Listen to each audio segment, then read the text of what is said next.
When Margaret Lewis opened her front door that cold October evening, she had no idea that the young man standing on her porch would change her life forever. The boy's name was Daniel. He was 19, tall but slightly stooped, with eyes that carried both curiosity and exhaustion. He introduced himself as an exchange student from Nairobi, struggling to find a place to stay after his university dorm had been overbooked. Margaret, a widow in her late 40s, had always been known in her small English town for her kindness. Ever since her husband died 5 years ago, the big house felt emptier with each passing season. Her daughter, Emily, had gone abroad for work, leaving Margaret to fill the silence with charity work and volunteering. So when she saw Daniel shivering under the yellow porch light, clutching a backpack that had seen better days, her heart softened instantly. "Come in, dear," she said, stepping aside. "You look like you could use a warm meal." Daniel hesitated, unsure if it was right to accept such generosity, but the warmth in her eyes disarmed him. Within an hour, he was sitting at her wooden kitchen table, eating soup and bread as if he hadn't eaten for days. Margaret watched quietly, a strange mixture of relief and something maternal swelling in her chest. Over the next few days, Daniel became a quiet presence in her home. He helped around the garden, repaired a broken fence, and offered to cook dishes from his home country, filling the house with new aromas that made Margaret smile. He was polite, soft-spoken, and often lost in thought. When she asked about his family, he spoke little, only mentioning a younger sister he was trying to support back home. At night, Margaret would sometimes pass by his room and hear him speaking softly in another language, over the phone. His tone was always gentle, sometimes filled with laughter, sometimes heavy with worry. It reminded her of her own daughter's calls from abroad, full of distance, love, and the ache of being apart. One Sunday afternoon, they sat together in the garden. The sun was low, painting the sky in orange hues. Margaret told Daniel about her husband, a kind man who had been a teacher, and how she still missed him every day. Daniel listened carefully, nodding with quiet respect. "My father was a teacher too," he said softly. "He always believed that kindness is the only thing that can cross oceans." Those words stayed with her. For the first time in years, Margaret felt a sense of purpose again, not as a lonely widow, but as someone capable of helping another soul find their way. She started introducing Daniel to neighbors, speaking proudly of his studies and his dreams. People admired her generosity, but a few whispered warnings to be careful. One of them said, "You never really know people these days." Margaret dismissed the gossip with a smile. She trusted her instincts, and Daniel had done nothing to make her doubt them. He was respectful, grateful, and hardworking. And yet, there were moments, brief and fleeting, when she thought she saw something deeper behind his calm eyes. A weight, a secret. One evening, as rain poured outside, she noticed Daniel sitting by the window, staring into the storm. His phone was off, his dinner untouched. "Is everything all right?" she asked gently.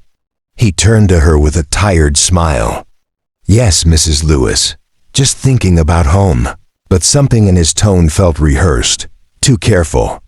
Margaret wanted to ask more, to understand what troubled him, but she held back.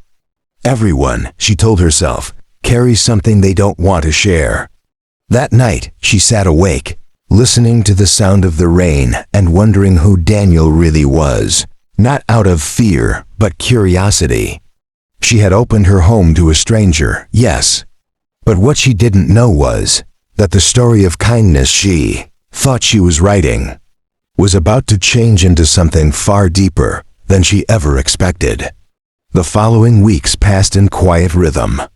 The autumn leaves turned gold and red, and Margaret began to feel that Daniel was no longer just a guest, he was part of the home itself. She found comfort in the sound of his laughter echoing in the kitchen, in the way he always offered to carry groceries, or how he left little notes thanking her for every small kindness. Yet beneath his politeness, there was something fragile. Margaret began to notice the sleepless nights, the distant stares, the way he would tense up whenever someone mentioned family. Once, she caught him standing at the window long after midnight, clutching a small photograph to his chest. He didn't see her, but she never forgot the look on his face, a mixture of grief and guilt. One afternoon, while cleaning, Margaret accidentally found a letter tucked behind the books in the living room shelf. It was written in English but bore a university seal she didn't recognize. The first line froze her heart. "Mr. Daniel N., we regret to inform you that your scholarship has been revoked due to incomplete documentation and unpaid fees." Her hands trembled. Why hadn't he told her? She placed the letter back carefully, guilt flooding her chest. She had no right to pry, and yet 1,000 questions spun in her mind. Was Daniel really a student anymore? Was he hiding his situation out of shame? That evening, she set the table for dinner as usual. Daniel came down, smiling faintly, though his eyes were weary. "Long day?" she asked. He nodded. "Just a bit of university trouble." "It will be fine." Margaret wanted to tell him she knew, but something stopped her. Maybe it was pride, or maybe it was fear that if she confronted him, he'd leave. And deep down, she didn't want to lose him. He had become more than just company. He filled the silence of her home with life again. Days turned into weeks, and the situation grew heavier. Daniel started avoiding calls, ignoring letters, and spending long hours outside. Margaret tried to distract herself by baking, volunteering, and keeping busy, but the unease lingered. One rainy afternoon, she decided to talk to him directly. When he came home drenched and silent, she placed a cup of tea in front of him and said softly, "Daniel, I know something's wrong. You don't have to pretend." For a long time he said nothing. Then, his voice cracked. "I'm sorry, Mrs. Lewis. I didn't mean to lie. I just didn't want to disappoint you." He told her everything. How he had come to England on a scholarship, believing it would change his family's life. How his father had died shortly after he left home, and his mother fell ill. He had sent every penny he could to help them, neglecting his tuition fees until the university finally cut him off. He'd been surviving on part-time work, hiding the truth from everyone, ashamed of losing what his family had sacrificed so much for. Margaret listened, her heart aching. There was no anger in her eyes, only sorrow and compassion. "Oh, Daniel," she whispered, "you don't have to carry this alone." He shook his head. "You've already done too much for me. I can't take more from you." But Margaret couldn't let him face it alone. The mother in her, the one who had longed for her daughter's return, the one who missed nurturing someone, refused to step back. She reached across the table, placing her hand gently on his. "It's not taking if it's freely given. You've given me company, warmth, and laughter I thought I'd lost forever. Let me help you." Tears welled in his eyes, but he didn't speak. That night, for the first time, Margaret saw him not as a guest but as the son she never had. In the following days, she made calls to the university, to charities, to anyone who could offer support. She found a small local scholarship fund that might cover part of his fees.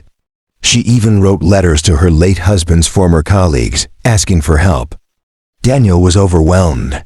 He didn't understand why someone who owed him nothing would fight so hard for him. One evening, he stood outside her door and said, "Mrs. Lewis, I used to think kindness was weakness, something people used to make themselves feel better. But you've shown me its strength." She smiled. "Kindness saved me once. Now it's your turn to let it save you." But life, as always, had its own plans. A week later, Margaret received a call that made her blood run cold. It was from an old friend who worked in immigration services. The voice on the other end was cautious but firm. "Margaret," he said quietly, "I don't know how to tell you this, but the boy you're housing, he's not here legally anymore. His student visa expired 2 months ago." The room spun. For a moment, she couldn't breathe. The world she had built around, Trust and kindness felt as though it was cracking beneath her feet. She thanked him and hung up, her hands trembling. When Daniel came home that night, she looked at him differently, not with suspicion, but with heartbreak. He noticed instantly. When Margaret learned the truth, sleep abandoned her. She sat by the fire, tea cold in her hands, replaying Daniel's words. I didn't want to lose the only home I had left.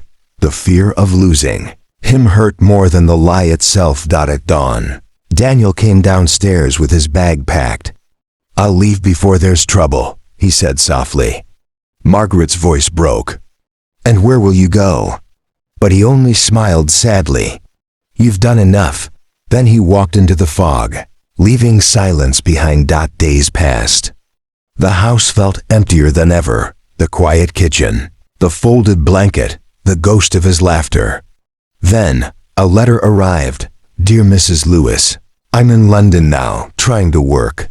Your kindness gave me a family I never had. I'll never forget that. Daniel, months went by. Margaret began helping at a refugee center, seeing pieces of Daniel in every lost young face. One spring afternoon, the phone rang. Mrs. Lewis? Daniel? Yes, ma'am. I'm home in Nairobi. I'm teaching now. Tears filled her eyes. I'm so proud of you. That evening, she sat in her garden under a golden sky. Daniel's laughter seemed to linger in the wind. She smiled, whispering, Be well, Daniel. Be happy. Somewhere across the ocean, a young man looked up at the same stars, whispering the same words back.